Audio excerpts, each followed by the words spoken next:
스가랴서는 구약에서의 아주 중요한 묵시록입니다. 그래서 학개서와 스가랴서는 두 예언서가 어찌 보면 한 권으로 구성되어 있다고, 한 권의 1, 2부라고도 할 수 있겠는데요. 그 신약 성경의 구조와 거의 흡사하게 이 학개서가 복음서라고 한다면 이 스가랴서는 그 계시록이라고 할 수 있겠습니다. 그래서 신약에서 가장 많이 인용하는 책 가운데 하나가 스가랴서입니다. 약 한 70여 회 정도 인용이 되고 있는데 3분의 1은 이제 복음서에서 인용이 되고 나머지 3분의 2는 모두 다 계시록에서 인용되고 있습니다. 이 스가랴서는 이제 그 학개 선지자를 통해서 시작하신 하나님의 성전의 건축이 이제 완성되는 것, 그것이 어떻게 끝나게 되고 또한 그것이 완성되는 것이 어떤 의미인지, 또 메시아의 다시 오심과 또한 하나님의 통치가 이 땅 가운데 임하시는 것과 또 이스라엘 백성들과 하나님의 관계가 그 성전이 지어지는 것과 어떤 연관이 있는지에 대해서 말씀하고 있습니다. 그리고 이것은 정말로 묵시록답게 해석하기가 굉장히 어렵고 대부분의 내용들에 대한 의견들이 굉장히 많이 엇갈리기도 하면서 이 1장에서 8장까지는 그래도 어떠한 그 스가랴 선지자의 맥락으로 스가랴 선지자가 성전을 건축하고 또 재건하는 그런 환상을 보고 또 거기에 대한 격려의 말씀, 또 그것을 완성하라고 하는 것에 대한 말씀을 전한다면, 또 9장에서부터 11장까지는 성전이 파괴되는 것을 말씀하고 있습니다. 이것이 성전을 그러면 파괴되기 위해서 지어야 하는가, 이러한 의문들이 들기도 하고, 아주 오랫동안 이 스가랴서의 그 스가랴서를 그래서 1장과 8장의 1 스가랴서와 9장과 11장의 2 스가랴서로 이렇게 나누어서 이해하기도 했습니다. 그래서 다른 사람의 저작이다, 이러한 말도, 같은 이름을 가졌지만 다른 선지자의 그런 저작이다라고 하는 그런 의견도 있었습니다만은,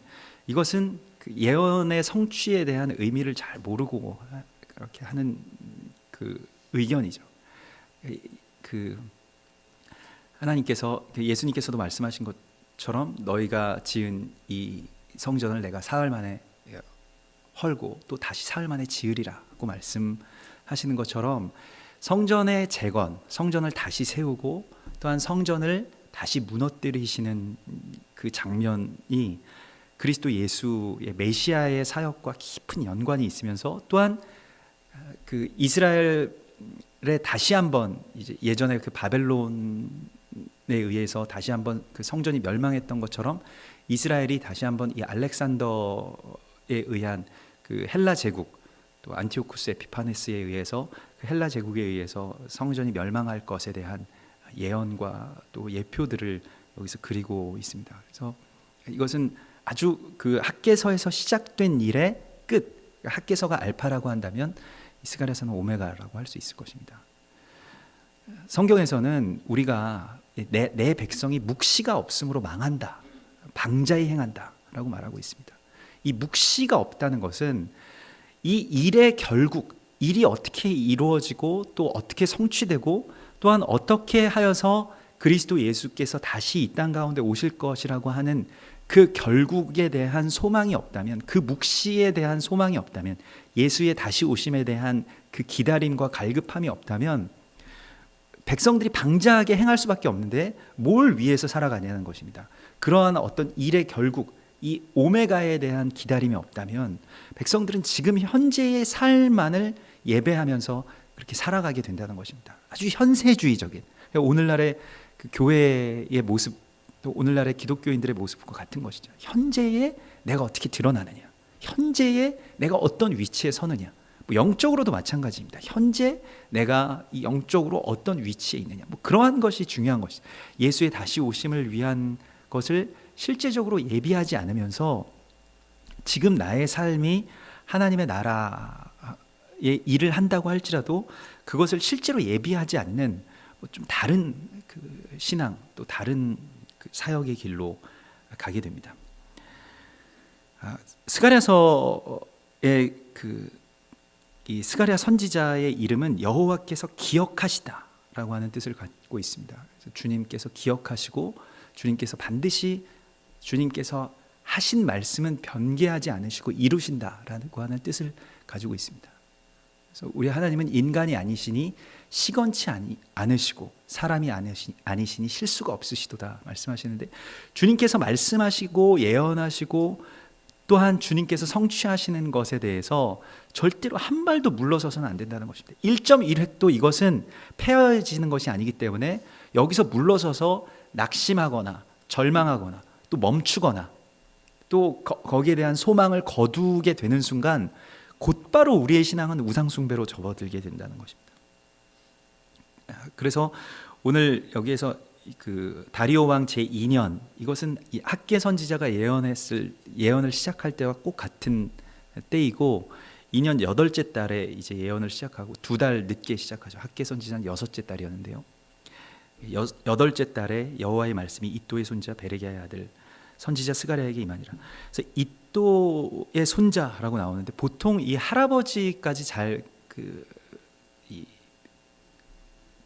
밝히지 않는 반면에 여기에서는 이또라는 이름을 밝히고 있는 것을 주목해야 됩니다. 그래서 어떤 사람들은 사실은 스가랴가 이또의 아들이고 이것은 자손, 손자 이러한 것은 두 세대 뛰어넘는 것은 그 성경에 나오는 이 족보에서는 흔히 있는 일입니다. 그래서 꼭 누구의 아들이라 해서 꼭 그의 아들이 아니라 그의 손자의 손자일 수도 있기 때문에 성경에서는 몇 대가 뛰어넘는 것은 그 성경의 족보에서는 흔히 있는 일인데요. 그래서 이또의 손자라고 쓴 것은 실은 이또의 아들이고 베레기야의 아들이라고 여기에서 그렇게 표현한 것은 스가랴가 그 베레기야와 어떠한 연결 관계가 있다는 것을 표현하기 위해서, 그 베레기야를 주목시키기 위해서라는 그런 그 의도를 가지고 있다고 이야기하기도 합니다. 근데 일단은 그 이또와 베레기야가 손자이든 아들이든 이또라고 하는 자가 다 제사장의 가문의 대표자였던 것을 우리가 보게 됩니다. 그래서 느헤미야 12장 6절에 보면 이또의 반열 가운데서는 스가랴가 귀환하였다라고 그렇게 기록이 되어 있습니다. 그 제사장의 어떤 반차들이 있는데 이 아론의 자녀들로 이렇게 쭉 이어져 내려오는 그 제사장 가문의 각 형제들마다 또 다시 계속 내려오는 반차들이 있죠. 그래서 그것이 이또의 반차 가운데 이제 스가랴가 있는 것으로 그렇게 나타나 있고요. 이또는 정확한 때라는 의미를 가지고 있습니다. 적시에라는 뜻을 가지고 있죠. 이것이 스가랴 선지자의 예언의 내용을 한마디로 표현한다면 적시에라는 표현을 쓸 수 있을 것입니다. 하나님의 때에 하나님께서 이루신다는 것이죠. 베레기야라고 하는 것은 문자적으로는 무릎을 꿇다라는 뜻인데 이것은 그 바라크라고 하는 어원에서 나왔습니다. 바라크는 굉장히 중요한 히브리어 단어인데요. 그것은 축복이라는 뜻을 가지고 있습니다. 그래서 아버지의 손이 아들을 덮다라는 뜻을 가지고 있어요. 그래서 무릎을 꿇고 축복하는 그러한 장면들을 연상시킵니다. 마치 이삭이 야곱에게 축복하는 장면이나 모든 그러한 그 축복의 장면 가운데서 이 베레크라고 하는 단어, 이 바라크라고 하는 단어가 쓰여지는데요. 이 축복이라고 하는 것은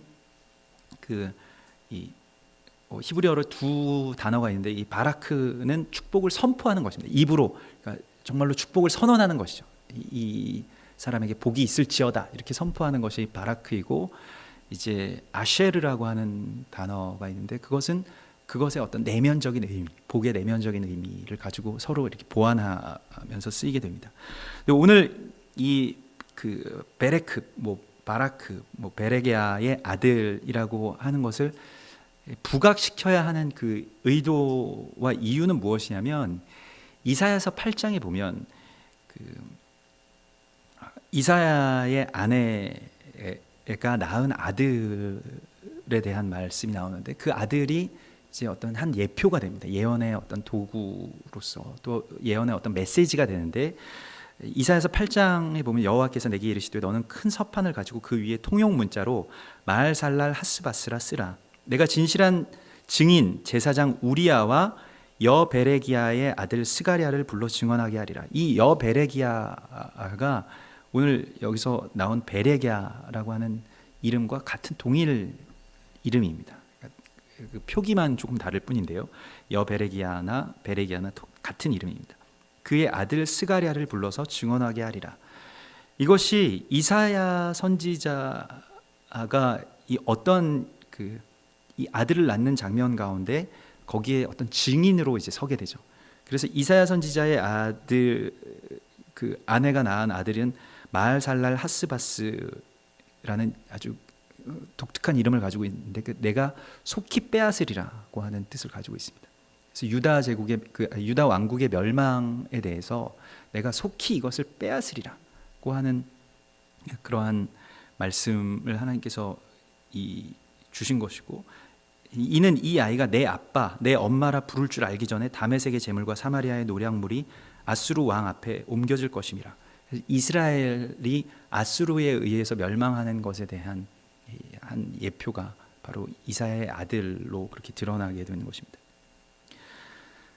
그런데 이사야의 예언은 스가랴의 사역과 예언으로 곧바로 연결되고 성취됩니다. 그래서 이사야 선지자가 예언한 대부분의 내용들이 스가랴서에서 다시 한번 언급되고 또한 성취되는 것들, 또 앞으로 성취될 것들에 대하여서 연결고리를 가지고 계속 진행되는 것을 우리가 보게 되는데요. 특별히 스가랴서 7, 8장은 이사야서 1, 2장의 내용을 거의 다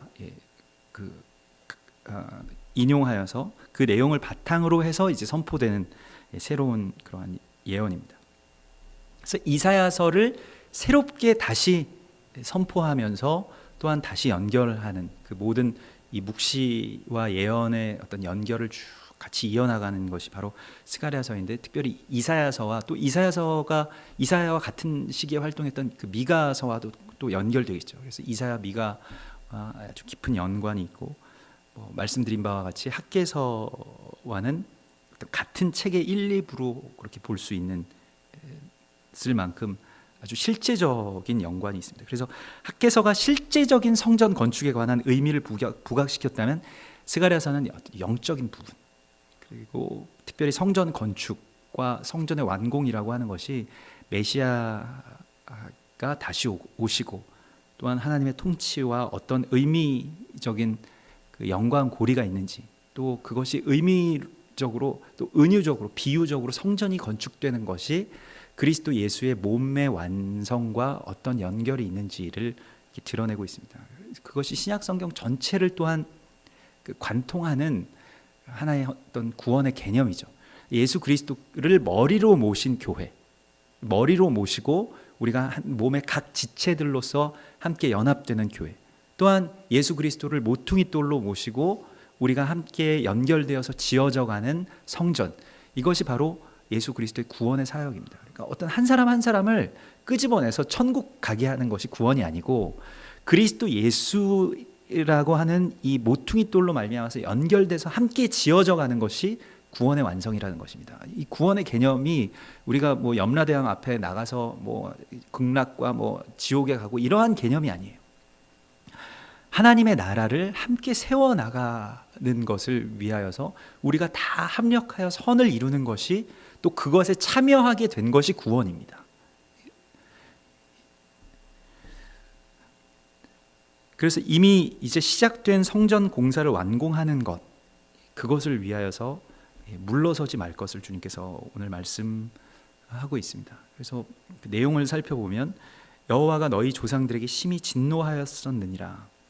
예전에 다시 그 멸망의 시간 가운데로, 그러니까 이사야 선지자가 예언하던 때로 다시 돌아가자고 말합니다.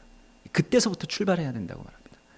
왜 그때서부터 출발해야 되냐면, 그때 왜 우리가 멸망해서 지금 우리가 현재 이러한 상태로 있는가를 알아야 된다는 것입니다. 지금 이스라엘 백성들의 가장 큰 문제는 이 어떤 영적인 맥락의 의미들을 파악하지 못하고 지금 현재에 있는 불행, 지금 현재에 있는 결핍 안에 매여서 종으로 살고 있다는 것이에요. 그러나 그 결과들이 어디 지금 여기에서 나타난 것은 어떤 일에 대한 열매인데 그 어떤 일 또 그 지금 나와 있는 어떤 그런 영적인 문제들이 학개서에서는 그것이 성전을 건축하지 않았기 때문이라고 말씀을 시작하고 있다면 스가랴서는 훨씬 더 그 이전으로 갑니다. 바벨론의 포로로 끌려가기 그 이전 이사야 선지자가 경고하고 예레미야와 미가 선지자가 정말로 자신들의 목숨을 다 걸고 부르짖어 외쳤던 그 일에 대하여서 우리의 조상들이 듣지 않았다는 것이에요. 3절에 보면 너는 그들에게 말하기를 만군의 여호와께서 이처럼 이르시되 너희는 내게로 돌아오라 만군의 여호와의 말이니라 그리하면 내가 너희에게로 돌아가리라 만군의 여호와의 날. 계속해서 돌아오라고 말씀하시고 4절에서는 너희 조상들을 본받지 말라. 옛적 선지자들이 그들에게 외쳐 이르되 만군의 여호와께서 이같이 말씀하시기를 너희가 악한 길 악한 행위를 떠나서 돌아오라 하셨다 하나 그들이 듣지 아니하고 내게 귀를 기울이지 아니하느니라. 선지자들을 무시하고 귀를 기울이지 않았다는 것입니다. 그런데 이 일이 똑같이 지금 재현되는 상황 가운데 지금 현재의 이스라엘 백성들과 우리가 있다는 것입니다. 역사적인 정황으로는 이 다리오 왕 2년은 바벨론 왕국이 한번 휘청거리던 때였습니다. 그러니까 이 다리오 왕이 즉위하기 전에 고레스 왕의 아들인 그 캔바스라고 하는 그 아들이 이 고레스 왕이 처음에 포로를 돌려보내고 바벨론 왕을 왕성하게 하죠. 그런데 그 아들이 반역 때문에 갈멜산 근처에서 자살합니다. 이 이집트의 원정을 왔다가 그 원정을 온 틈을 타서 이 바벨론 본국에서 이 반역이 일어났기 때문에 자살을 하고 그래서 바벨론 왕국이 이제 멸망하나 보다. 말하자면 북한 정권이 막 흔들리는 것과 같은 그러한 모습으로 이제 곧 하나님의 때가 됐나 보다 하고 기대가 굉장히 부풀어 올랐었는데 그런데 다리오 왕이 즉위해서 완전히 다시 바벨론 왕국을 안정화시킵니다. 아주 많은 실망들이 있어요. 이 바벨론의 통치에서 우리가 바벨론이 멸망하지 않고 그냥 우리가 여기서 속국으로 있다면 이걸 어떻게 할 수가 있느냐? 어떻게 하나님의 나라를 이룰 수 있느냐? 그래서 지연된 어떤 하나님의 심판, 하나님의 약속이 바벨론 왕국을 이제 멸망시키시리라고 하는 어떤 약속들이 실현되지 않고 오히려 하나님의 때를 기다리지만 오지 않는 것에 대한 낙심이 이 기대가 더 부풀려졌다가 다시 실망한 것에 대한 낙심이 여기에 있었다는 것입니다. 우리에게도 그러한 경우가 많이 있을 것입니다만은 그래서 하나님의 때가 이게 이루어지지 않았다는 것에 대해서 지쳐버린 것이죠. 그러나 그것이 예전에 우리의 조상들이 저질렀던 똑같은 일이다. 우리 조상들도 하나님의 때가 오지 않고 하나님의 심판은 오지 않을 것이라고 하여서 선지자들을 경고하는 선지자들과 또한 그렇게 이 나라가 멸망할 것이라는 것에 대해서 깨어라라고 하는 그러한 찌르는 말을 다 듣지 않았다는 것이. 그리고 긍정적인 말. 그러니까 우리나라는 멸망하지 않고 우리는 이 세상에서 잘 살고 있고 노력하면 더 좋은 사람이 될 수 있고 여기서 더 부자가 될 수 있고 높은 자리에 올라가는 것이 하나님께 영광을 돌리는 것이다. 오늘날의 우리들의 어떤 재단의 많은 메시지, 대표적인 메시지들이 바로 그러한 것들인데 그런데 중요한 것은 무엇이냐면 예수의 다시 오심 또 하나님의 날에 대한 소망은 다 제거해 버렸다는 것입니다.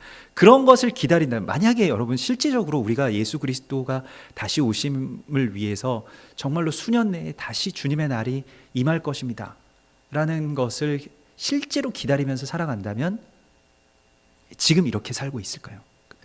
그렇지 않을 것입니다.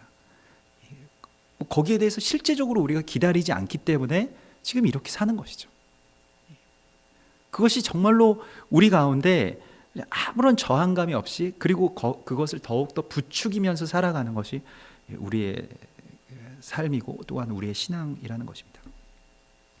이것이 마태복음 25장에 나온 그 지혜 있는 이 5 처녀와 또 그냥 이 10 처녀 비유 가운데 나머지 5 처녀의 이야기인데요.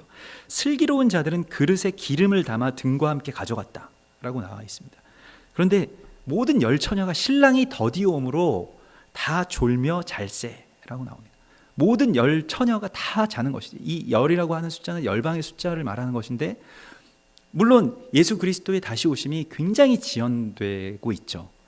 그것은 맞는 말이지만은, 그러나 예수 그리스도께서 다시 오심에 너희가 이 세대가 가기 전까지 오리라고 말씀하신 그 말씀을 실제로 그 마음 가운데 품고, 또한 실제로 그러한 그 어떤 종말의 모형들을 맞이한 것이 또 제자들의 그 사역이고 삶이었습니다. 그들은 정말로 예수 그리스도를 실제로 기다렸죠.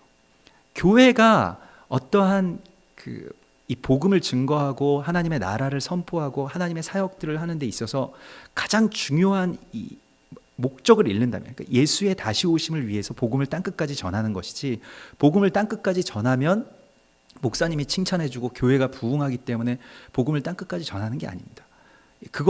복음을 땅끝까지 전하면 하늘에서 상급이 크기 때문에 그러는 것이 아니에요. 어차피 하나님의 나라에 가면 뭐 크든 적든 어차피 가는 건 다 마찬가지입니다. 뭐 거기에서 뭐 좋은 데 살든 나쁜 데 살든 그게 무슨 상관이 있겠어요. 그런데 그러한 것들을 바라면서 지금 여기서 무엇인가 어떤 대가를 바라고 어떤 커트라인을 넘기 위해서 하나님의 나라를 살아가는 것이 아니라, 예수 그리스도의 다시 오심을 이루기 위해서, 성취하기 위해서 복음이 땅끝까지 전해져야 되겠는데, 하나님의 말씀들이 다 성취돼야만 예수 그리스도께서 오실 것인데, 그것을 위해서 실제로 나가는 것입니다. 정말로 바울은 땅끝을 향해서 나아가려고 했어요. 서바나로 가려고 했다. 그것은 서바나가 그 당시에 또한 이 유럽의 땅끝이었기 때문에 그리로 나가려고 했고, 또 다시 로마로 들어가서 로마에서 그러면 땅끝까지 이르는 복음의 어떤 이 뿌리가 되기를 원했던 것입니다. 그러한 것이 초대교회의 어떤 열정이 된 것이죠. 실제로 하나님의 나라를 기다리는 것입니다. 그것이 바로 뭐 그릇에 기름을 채웠다는 거, 여러 가지 영적인 의미가 있을 수 있겠지만, 이게 실제냐 아니냐는 것이, 예수님의 다시 오심, 이 묵시와 계시가 실제로 그걸 우리가 받아들이느냐, 아니면 그걸 내 안에서 소멸해 버리느냐 하는 것에 차이가 있다는 것입니다. 예수님께서 이 마태복음에서 이 예루살렘 성전을 바라보시면서 탄식하시는 거, 우리를 바라보시면서 탄식하신 내용이 그 십자가 지시기 전에 나오는데, 울면서 탄식하시죠. 마태복음 23장 37절에서 예루살렘아 예루살렘아 선지자들을 죽이고 내게 파송된 자들을 돌로 치는 자여, 암탉이 그 새끼를 아래에 모음과 같이 내가 내 자녀를 모으려 한 일이 몇 번이더냐. 그러나 너희가 원하지 아니하였도다. 우리가 지금 실제로 예수 그리스도의 다시 오심을 원하면서 살아가느냐, 아니면 예수님 지금 오시면 안 됩니다. 예수님이 지금 오시면 어떻게 해요? 제가 이 세상에서 하고 싶은 일도 많고 해야 될 일도 많고 더 높은 자리에 올라가야 되고 뭐 결혼도 해야 되겠고 직장도 들어가야 되겠고, 이러한 일들 때문에 예수 그리스도의 다시 오심에 대한 그 갈망을 잃어버린 것이 바로 오늘날의 교회, 또 오늘날의 성도들의 모습이라는 것입니다. 그것이 처음 사랑을 잃어버린 교회의 모습, 아주 비극적인 교회의 모습이 라우디게아 교회의 모습으로 요한계시록 3장에 그렇게 게시되어 있죠. 이것은 마지막 때를 살아가는 우리의 모습입니다. 현대 교회의 모습이 라우디게아 교회의 모습이에요. 어떤 특정한 사람들의 모습이 아니라 현대 교회의 모습인데, 이건 무엇입니까? 처음 사랑을 잃어버렸다는 것이에요. 교회의 처음 사랑은 예수 그리스도에 대한 그리움에 있었던 것입니다. 그게 없이 예수 그리스도가 이 땅 가운데 오시는 그러한 존재가 아니라 그냥 어떤 신앙의 대상, 어떤 종교적인 어떤 신으로 그냥 있다면, 실제로 제자들이 예수 그리스도를 다시 만나고자 하는 그리움에 사무쳐서 하나님의 나라를 전파하고 다녔다면, 그냥 이거 어떤 신적인 존재로, 실제의 존재가 아닌 신적인 존재로 그 예수님을 놔두고, 예수님 나를 도와주시고 나를 편안하게 해주시고 내가 형통하게 해주시는 분으로 남아있는 것에 대한 아주 강력한 책망, 거기에서 돌아오라고 주님께서 오늘 우리 가운데 말씀하고 있습니다. 그래서 이 묵시에 대하여서, 또 이 예언에 대하여서 하나님께서 하나님의 정하신 때에 반드시 성취하신다는 것이에요. 이사야가 예언한 내용들이 성취된 것처럼 지금 오늘 이 땅 가운데서 그 성취에 남은 것들이 다시 우리를 통해서 성취된다는 것입니다. 이것을 우리가 알아야 됩니다. 예수 그리스도께서 행하신 일들로 성경의 모든 말씀들이 성취된 것처럼 예수 그리스도께서는 또한 그 말씀을 다 이루고 우리가 다 함께 그리스도 예수의 구원을 이루는 그 성전을 재건해야 될 자들이라는 것으로 우리를 부르셨습니다. 그러면 그 말씀 가운데서 우리가 낙심하지 말고 우리 안에 임한 이 묵시 또한 우리를 찾아온 이 선지자들을 멸시하지 말아야 됩니다. 그래서 예언을 멸시하지 말라고 주님께서 말씀하시는 것이 바로 그것입니다. 깨어 있어야 하고 또 그 날을 실제적으로 내가 살아가야 하는 것입니다. 예수의 다시 오심을 위해서 지금 나는 뭘 하고 있느냐, 또 내가 예수의 다시 오심을 위한 삶을 그리고 있느냐, 아니면 예수님은 나중에 오실 것이기 때문에 지금 나는 다른 일을 좀 해야 되겠습니다 라고 하는 상태 가운데 있느냐 하는 것을 오늘 주님께서 말씀하시는 것이죠. 선지자들을 죽인다라고 하는 것은 그것이 다 우리의 이야기입니다. 그래서 우리가 언제 선지자를 죽였냐, 이스라엘 백성들이 그렇게 항변할 때에 지금 내 앞에 찾아온 예수, 지금 우리 가운데 말씀하시는 이 묵시의 말씀들을 우리가 듣고 거기에 정말로 실제적인 헌신, 또 거기에 하나님의 나라를 향한 그런 발걸음을 우리가 옮겨야 하겠다고 주님께서 말씀하시는 것입니다. 그래서 오늘 이 스가랴 선지자를 통해서 정말로 주님의 정하신 때에, 또 주님의 때와 또한 그 기다리고 말씀하셨던 그런 모든 묵시와 말씀들이 성취되게 될 것을 우리 가운데 말씀하시면서 이 알파, 이 시작을 하신 주님께서 이 오메가, 이것을 이루실 것이다. 그래서 우리에게는 이렇게 말씀하십니다. 일의 결국을, 일의 시종을 너희가 들었으니 그러므로 너희는 근신하여서 하나님의 나라의 이 길을 가라고 말씀하시는 것입니다. 시작과 끝을 우리 가운데 보여주셨어요. 거기에 대해서 우리가 지금 우리가 그것을 살아가고 있다는 것을 깨닫고 예수의 다시 오심을 위해서 정말로 실제적으로 그렇게 살아가야 할 것입니다. 언젠가 우리 교회에 오셨던 그 존과 우나 부부를 예루살렘에서 예루살렘 그 성전산에서 이렇게 사역하시는 분들이죠. 성전산에 오는 그 순례객들 또 기도자들에게 예루살렘의 의미에 대해서 말씀하시는데 참 부드러운 말씀이지만 그 예루살렘의 그 지성소가 있던 자리에서 하셨던 말씀이 아직도 계속 기억이 납니다. 예수님이 정말로 곧 오실 것인데 지금 이렇게 살아서는 안 된다고. 우리가 지금 그냥 자신을 위해서 내가 뭘 먹을까, 또 뭘 할까, 뭐 나의 비전은 무엇인가, 이거 생각해서는 안 된다고. 하나님의 비전을 봐야 된다는 것입니다. 우리가 교회에서 흔히 말하는 비전이라는 거 다 자기중심적인 비전들만 가지고 그걸 계속 파고 그것이 하나님을 위하는 길이라고 어떻게든 막 끼워 맞추려고 하는 교회의 비전도 다 마찬가지이고요. 그러나 하나님의 비전, 하나님의 묵시를 보아야 됩니다. 하나님의 묵시를 보지 않으면 우리가 선지자들을 다 죽이고 나의 비전만을 하나님께 내세우는 그런 꼭 같은 자들이 된다는 것입니다. 우리가 정말로 이제 스가랴서의 말씀이 이제 시작이 되는데 이 주님께서 성취하시는 성취, 또 우리 가운데 알기를 원하시는 이 정한 묵시, 그리고 때가 이르면 반드시 이루실 이 주님의 길들을 향해서 지금 내가 그렇게 움직일 수 있는, 또 하나님의 나라와 의를 위해서 정말로 나의 삶이 그렇게 그 초점을 향해서 나아갈 수 있는 거룩한 변화가 내 안에 일어나기를 소망합니다. 우리 같이 기도하겠습니다.